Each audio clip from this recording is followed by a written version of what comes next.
Kalau tengok rumah ni sekali pandang, memang nampak cantik dan siap untuk diduduki. Tapi macam mana kalau saya cakap, masih ada beberapa defect yang owner perlu tahu. Jom tengok apa yang kami jumpa semasa inspection. 矮了嘛，把我车可以录是。 Sepanjang pemeriksaan dijalankan, beberapa defect ditemui di pelbagai bahagian rumah termasuk bilik, tangga dan juga ruang keluarga.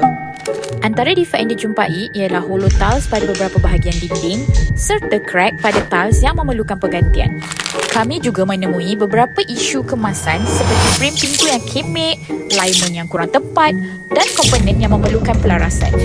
Selain pemeriksaan visual, semua sanitary fitting dan plumbing turut diuji. Pemeriksaan ini berjaya mengesan beberapa fitting yang longgar serta kebocoran pada bahagian bawah sink. Pemeriksaan turut dilakukan menggunakan peralatan khas bagi membantu mengenal pasti isu yang mungkin tidak kelihatan dengan mata kasar. Sebab itulah inspection penting untuk dilakukan sebelum tempoh DLP tamat.